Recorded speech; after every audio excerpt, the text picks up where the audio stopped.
Представляем новую модель каминной печи с широкой панорамной дверью. Модель называется Viveka. Достаточно давно уже она производится в традиционном исполнении. На эту выставку мы привезли модель в современном исполнении с элементами декоративного камня. Широкая панорамная дверь, элементы декоративного камня расположены как по бокам, так и непосредственно на декоративных полках. Чугунная дверь производства Германии.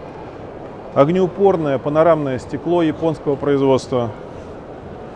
Внутренняя часть печи выполнена полностью из натурального камня талькомагнезит. Колосниковая решетка с системой «Золотой огонь» или «Вихревая топка», если кто знает эту аббревиатуру, обеспечивает высокую температуру горения. Внутренние каналы и непосредственно топка выполнены полностью из натурального камня талькомагнезит. Выдерживает высокие температуры. Печь эту достаточно протапливать не более 2 часов.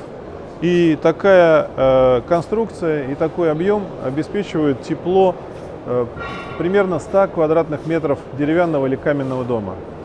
Элегантно смотрится у стены. Можно располагать такую печь посередине помещения. Дымоход располагается у нее либо сзади, либо сбоку. Есть варианты с верхним подключением, со сквозной дверью, чтобы устанавливать ее между гостиной и гостевой комнатой или столовой. Поэтому вы можете наслаждаться огнем с 2 сторон противоположных. Очень востребованная модель. На выставке показывается впервые.